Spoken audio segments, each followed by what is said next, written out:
Rwanda and the President of the Democratic Republic of the Congo.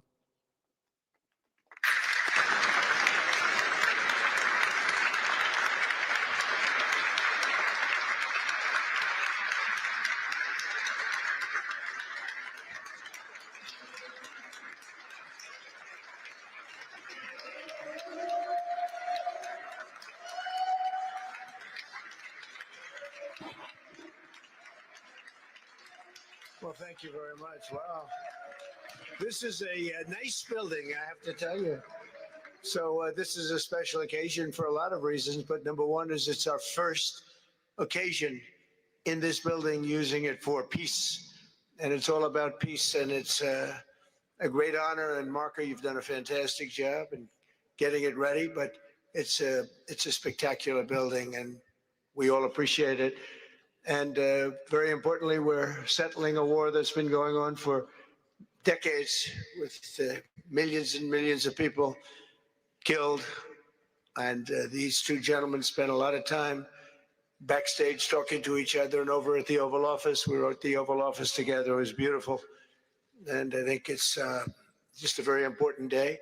And we have other leaders from other countries. And you said such beautiful things. I'd love to have you come up. We'll finish up, and then I'd love to have you come up, and if you could issue the words that you just issued backstage. It usually doesn't work, you know. It usually never happens. They said, no, they said it much better before, but you will probably do better up here. But I'd love to have you say how you felt, because it is an amazing day. Great day for Africa, great day for the world, and for these two countries. And they have so much to be proud of. And I want to thank the leaders. I want to thank you very much. It means maybe more because we are here together for the first time ever in this building. Brand new, beautiful building. I don't want to tell you how much it costs, because I hear it's a lot. Okay, they don't build inexpensively here.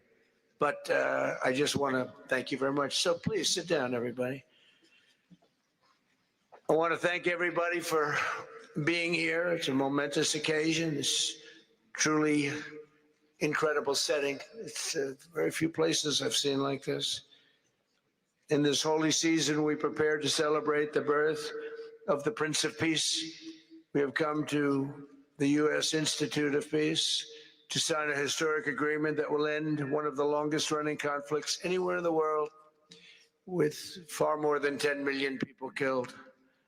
Today, we commit to stopping decades of violence and bloodshed, and to begin a new era of harmony and cooperation between the Democratic Republic of the Congo and Rwanda. I want to thank the two courageous leaders. They are courageous leaders. They really are courageous leaders, great people. President Tshisekedi of the Democratic Republic of the Congo and President Kagame of Rwanda. They are amazing people, and they had stories to tell me that were incredible. Really fascinating in so many different ways. Sad and beautiful, both sad and beautiful, and today makes them beautiful. I've just held really fantastic meetings with both men and representatives of other countries, where we discussed the importance of upholding this new agreement. Very detailed, powerful agreement.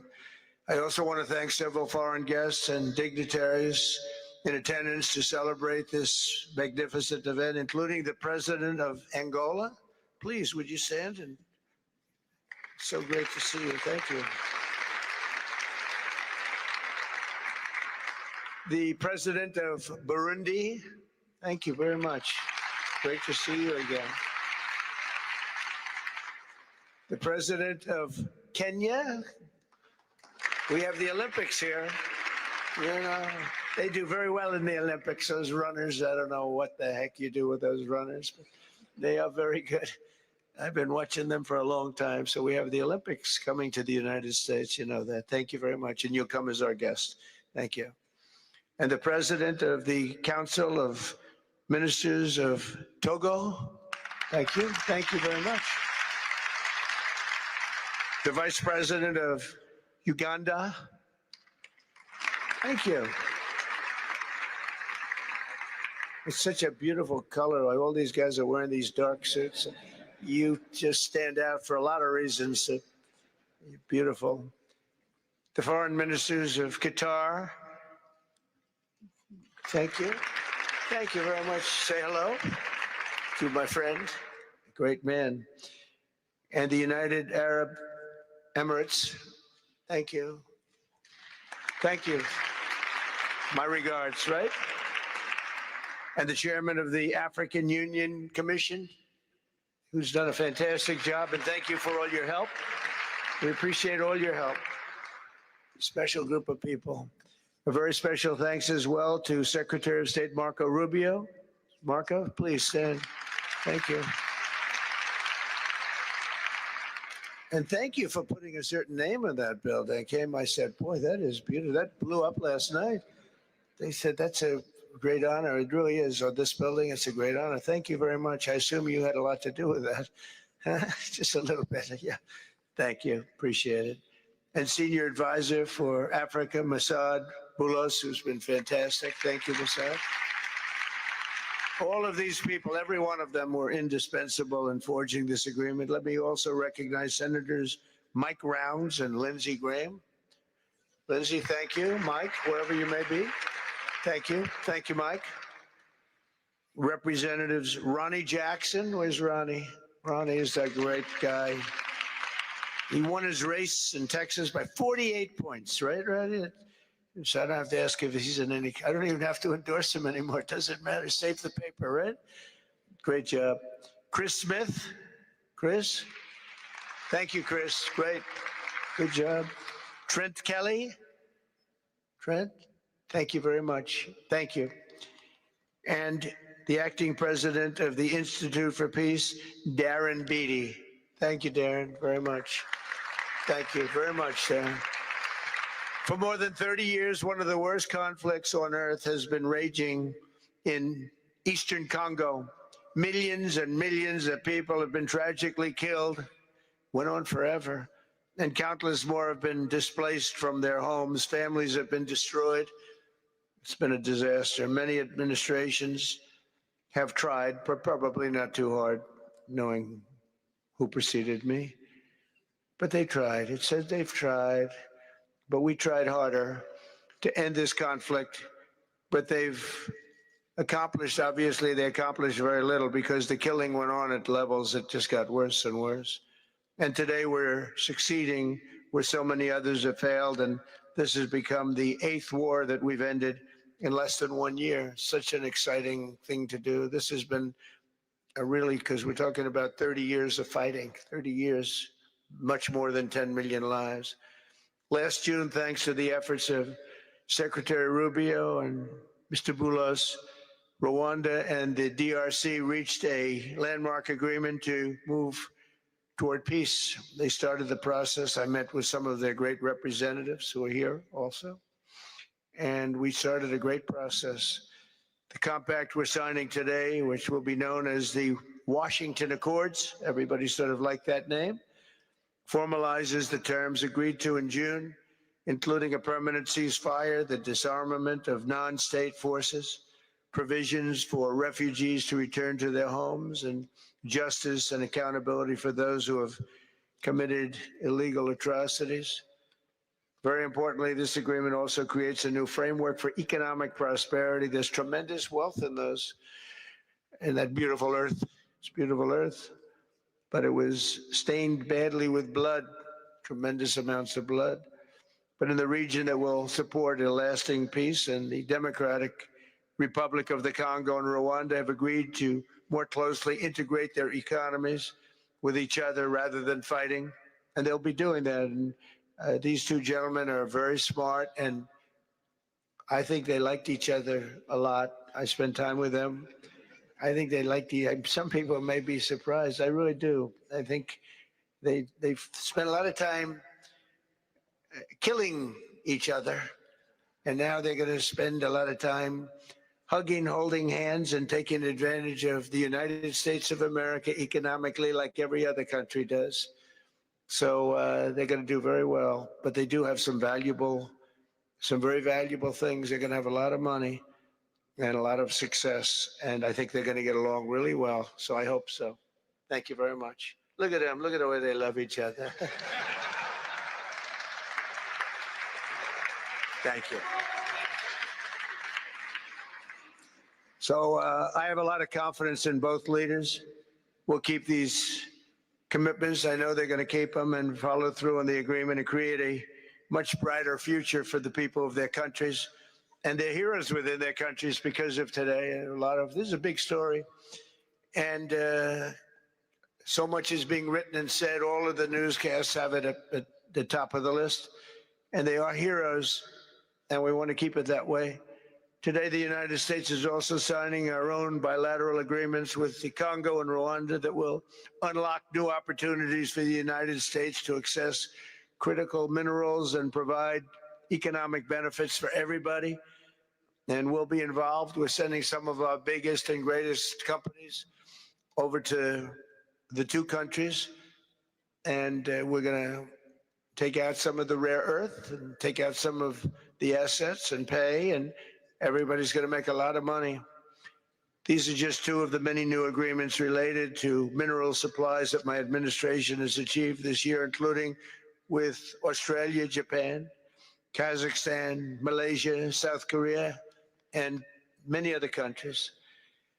With all of these agreements, we're forging new economic security partnerships that protect the interests of America and our friends and partners, and a core feature of my administration's national security strategy, a big part of which is the tariffs. We're taking in trillions of dollars in tariffs. Nobody's ever seen anything like it, and it's given us really great national security.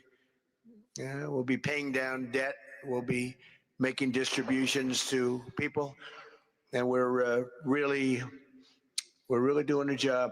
It's amazing. I was with a gentleman, the future king of Saudi Arabia, and you've heard me say this a couple of times, but 2 months ago when I was over there, he said, and actually Qatar is represented today, and UAE is represented, and your leader said the exact same thing, different words, but the exact same thing, that 1 year ago they thought our country was dead, and now our country is the hottest country anywhere in the world. We're the hottest country anywhere in the world. Nobody's ever seen anything like it. We have over $18 trillion. That's just in 10 months. Pledged or being invested or pledged to be invested in the United States. Think of that, 18 trillion. The highest amount we've ever had is 1.5. Under the Biden administration, they did much less than 1 in 4 years. Think of that. So they did less than 1 trillion in 4 years. We have 18 trillion in 10 months. It's going to be much more than that, too. No other country in history has ever been close, no matter what country you pick. So I want to thank you again, everybody, for your great vision. And I want to thank the people, especially the people that we named. Some of the others that unfortunately we didn't name, we just couldn't do that. But for your vision and for your courage, because it's made it possible to begin healing old wounds and transcending past differences and creating a future where every child of God can live in dignity, prosperity, and peace. And these are two very good men, and they're two potentially very strong countries. I'd like to now invite President Kagame to come up and say a few words. It's Rwanda. And then, if I may, President of DRC, who really is doing a great job. These are two men that are doing a great job. And again, they are so respected because of what they're doing today and the mission that they've really, I think, accomplished. And we'll see how it all works out, but I think it's going to work out really great. They want to get on to other ways of living for their people, and they're great leaders. Thank you very much. Please, Mr. President, thank you. Thank you very much.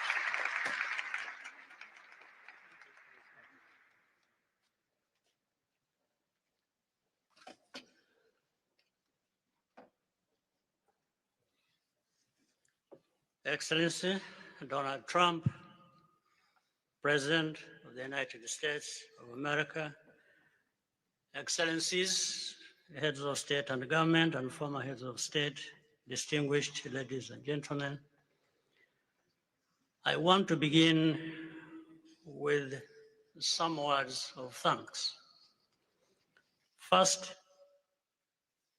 to my fellow heads of state and government from Africa, your presence here confirms that these efforts enjoy the broad support necessary to succeed.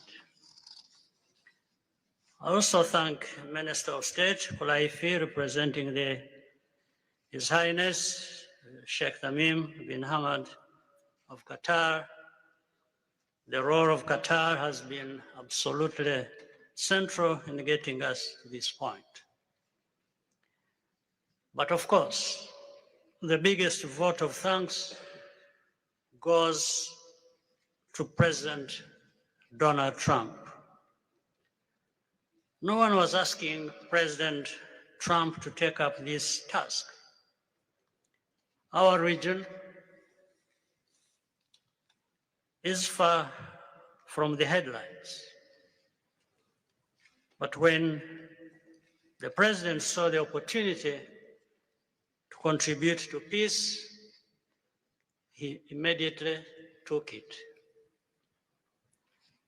This conflict has lasted for 30 years.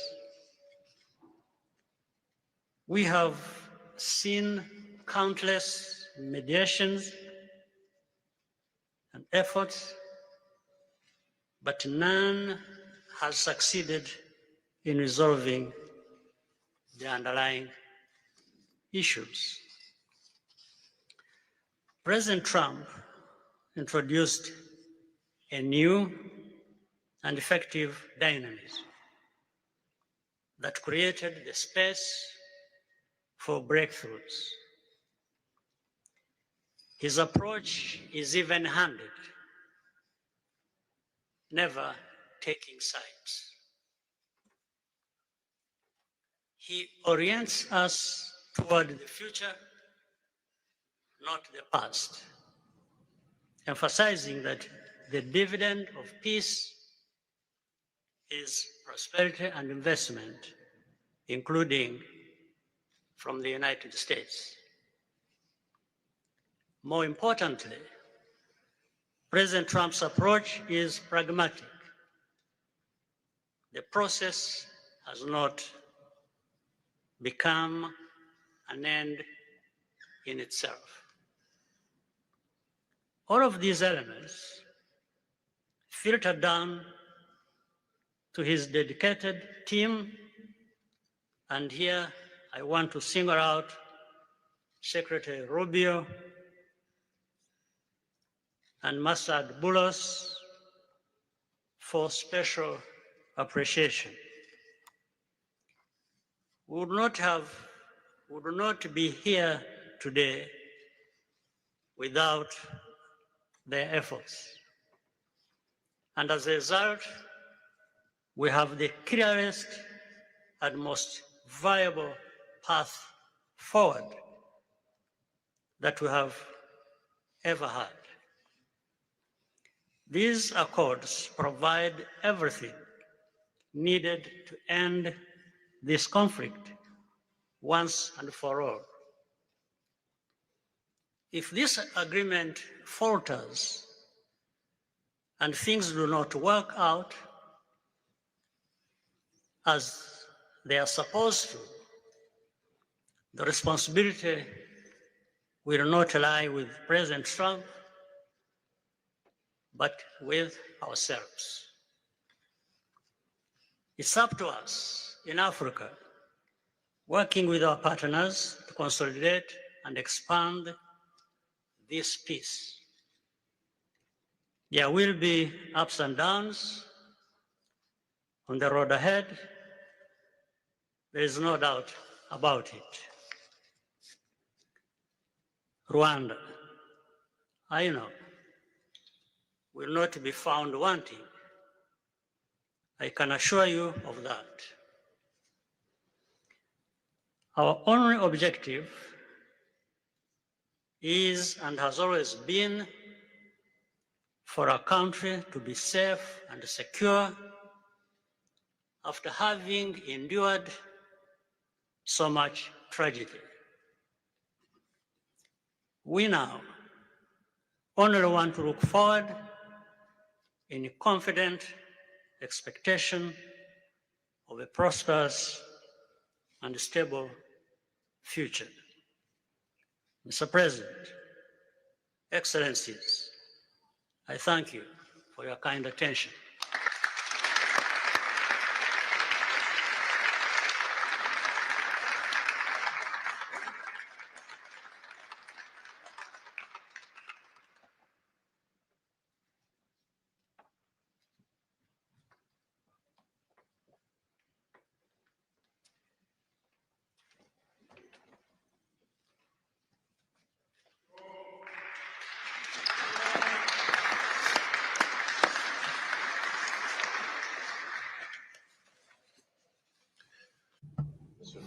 Mr. the President of the United States, Donald Trump, ladies and gentlemen, dear members of the delegations, distinguished guests, as we have just placed our signatures at the bottom of the joint declaration enshrining the Washington agreements for peace and prosperity, I do feel, on behalf of the people of Congo, a deep gratitude and clear hope. First of all, I would like to express quite solemnly our deep thanks to the President of the United States of America, Mr. Donald Trump. I would like to thank his administration and also wish to thank the American people for the critical role that they played as for the rapprochement, the closening between the Democratic Republic of Congo and the Republic of Rwanda. To these thanks, I also bring in all of our regional partners and our international partners who, thanks to their commitment and engagement, have consistently made this critical moment possible in the road to peace. First and foremost, we have Sheikh Yanim bin Ahmad Adani. We have President João Manuel Lourenço Gonçalves, who is the President of Angola and the acting President of the African Union. And we also have the former President of the Republic of Kenya, my brother, Uhuru Kenyatta, who I can see here in the room. These two great Africans who are at the beginning, who started the Rwanda and the Nairobi processes. And beyond them, I wish to thank also all of the African leaders who contributed to help us in this struggle. And I do hope that we have, yes, reached the end. The Washington agreements are not yet another document. These represent a turning point. They bring together under a coherent architecture a declaration of principles of a peace agreement and also the regional economic integration framework to provide to the peoples of the region a new perspective, a new outlook, namely to finally overcome the cycle of violence, of forced displacements, of mistrust, defiance, in order to begin a new era of friendship, cooperation, and prosperity all shared together. For those involved, the Democratic Republic of Congo takes this solemn commitment to implement with complete sincerity all of our obligations that stem from this agreement. We will do this with seriousness, with rigorousness, and also the constant care for peace and the security of our populations, for the unity and the integrity of our territory. We do hope that thanks with the same seriousness that the Republic of Rwanda will also respect fully the letter and the spirit of the commitments made here in Washington. We are reaching out for a peaceful cooperation based on mutual respect, non-interference, and the joint struggle against the armed groups, the end of all support to negative forces, and the beginning of fair prosperity on behalf of our two populations.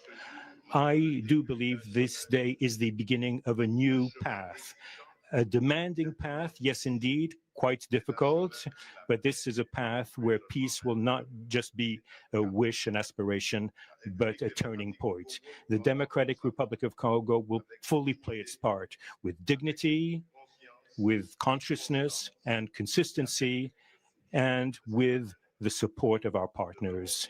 We will remain watchful, vigilant, but not pessimistic. We'll be clear-eyed, but resolutely optimistic.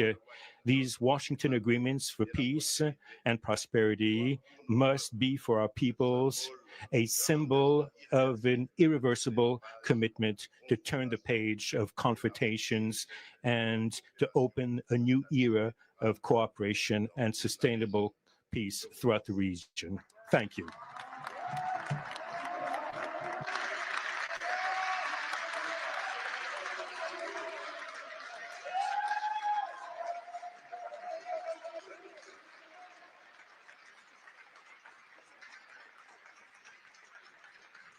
So if I might, my 4 new friends, a couple of cases not that new.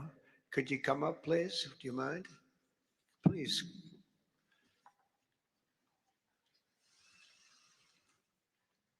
They represent so many and so well, so I just want to thank you very much. Good.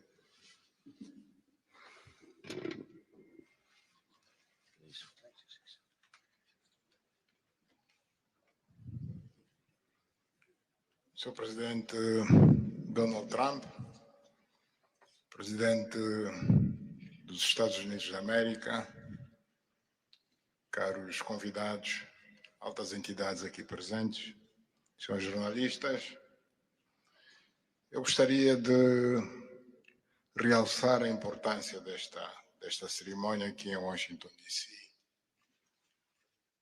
que vai finalmente pôr fim a um conflito que, como já foi dito, dura mais de 3 décadas.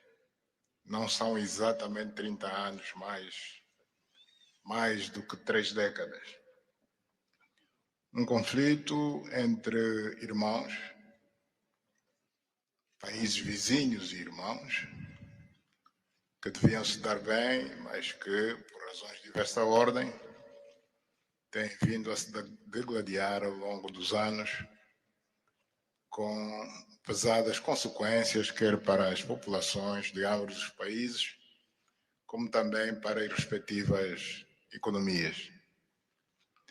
A região dos Grandes Lagos é uma região das mais ricas do mundo, não apenas da África. É enormemente rica em recursos hídricos, terras aráveis, florestas, recursos minerais que estão no subsolo, mas, sobretudo, rico nas suas pessoas, com um potencial muito grande para desenvolver aquela região de África que pode catapultar o desenvolvimento de outras regiões igualmente do nosso continente. O mundo atravessa hoje uma crise energética e alimentar. Nós fomos a dizer que a África, e em particular essa região dos Grandes Lagos, tem o potencial, não digo de resolver, mas de contribuir consideravelmente para a resolução dessas 2 grandes crises, quer alimentar, quer a energética, não apenas para o nosso continente, mas para o mundo. A grande barragem do Inga, adormecida há bastantes anos, pode contribuir enormemente para a eletrificação do continente e, consequentemente, para a sua industrialização. Em termos de agricultura, o facto de ter terras aráveis, um índice de chuvas bastante regular e abundante, pode-se desenvolver agricultura naquelas regiões para alimentar o continente. E nada disso tem sido possível fazer-se ao longo de décadas, devido a este conflito que não tem sentido e que, finalmente e felizmente, parece que terá o seu fim hoje aqui em Washington, D.C.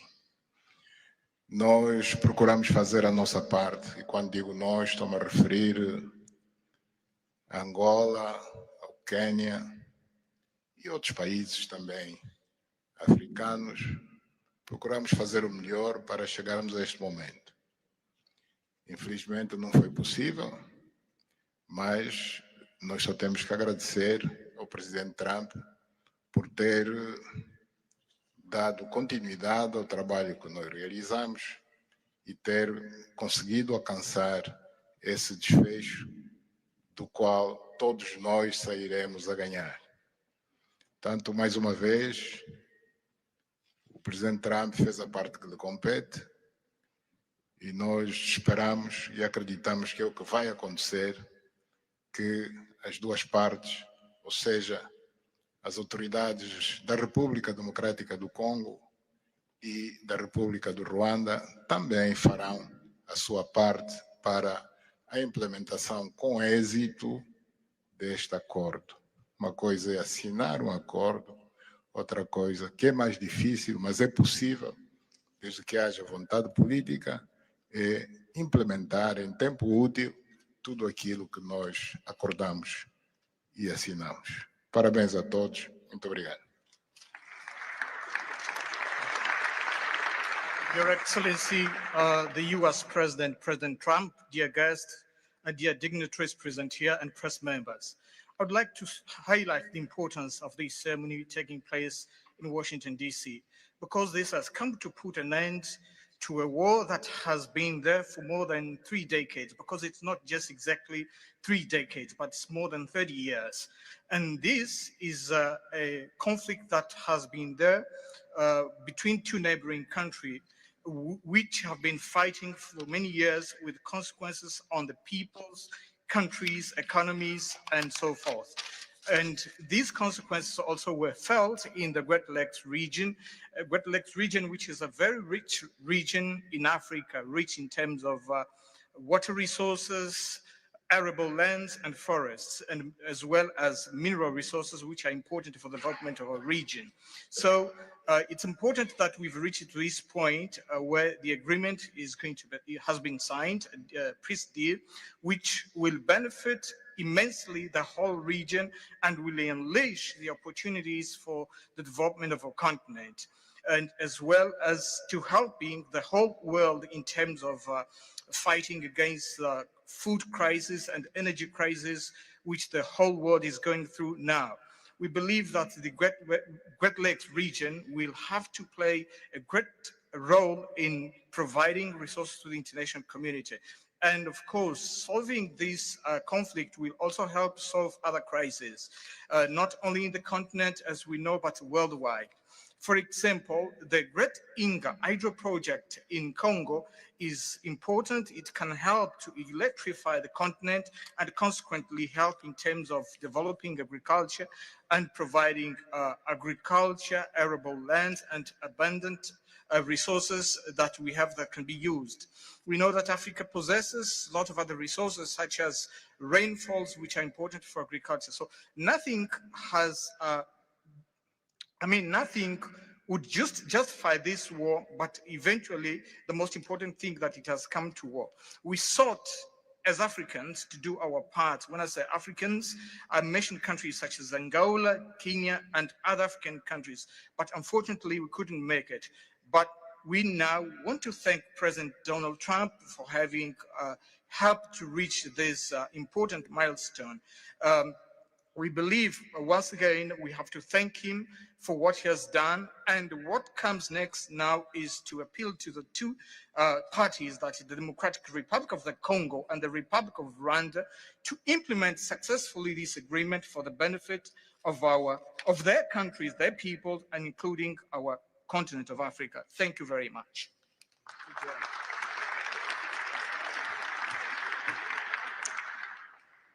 Your Excellency, President Trump, fellow heads of state, today's signing of the Washington Peace Accord for Eastern DRC is not merely a monumental diplomatic milestone. It is a decisive act to end a devastating conflict that has scarred the region for decades. Mr. President, what you have achieved is not only transformative, it is consequential and historic. This conflict has destroyed livelihoods, destabilized our region, and threatened the future of the entire Great Lakes African continent. Today's achievement culminates a relentless regional effort anchored by the foundational work of the East African community and SADC, and today, this Washington process. The coordinated Nairobi, Rwanda, and Washington process has created the essential pathway that brings us to this pivotal moment. We would like to extend our gratitude to President Tshisekedi and President Kagame for their leadership during this process. Reaching this point was made possible by the unparalleled consequential convening power of the United States and President Trump's resolute and focused commitment to global peace. Your clarity, Mr. President, of purpose and ability to rally stakeholders together has brought us to this point. We therefore extend our profound gratitude to President Trump, whose bold leadership has been instrumental in delivering this breakthrough. Our presence here, Mr. President, as regional leaders, is a testament of our collective resolve. We will spare no effort to ensure this agreement is fully realized, mobilizing every resource and partner to secure peace and unlock the region's immense economic promise. The protracted conflict on our continent continues to hold back Africa. Our current 3% share of global trade is stark evidence of how far this war has held us back. A peaceful Eastern DRC can unlock one of Africa's greatest economic opportunities. Our vast resources, the young talent that we have, connected through our regional infrastructure and the Africa Continental Free Trade Area, can ignite an unprecedented transformation. A peaceful and integrated Great Lakes region will accelerate innovation, predictable government reduces risk, harmonized regulation lowers costs, and open borders increase trade, attracting value-added industries to our continent. For too long, Africa has exported raw materials only to import refined products at great cost. Our regional economic integration framework, Mr. President, that you have spoken to here, will build value chains in minerals, manufacturing, and agri-processing, creating jobs and creating wealth. The Great Lakes region stands at the threshold of a new era. Peace will open doors, integration will guide us, and private sector dynamism will propel us forward. In conclusion, as we celebrate progress in the DRC, we must not look away from other crises. I want to ask you respectfully, Mr. President, that in your quest for global peace, to support efforts to resolve the humanitarian catastrophe in Sudan. I thank you.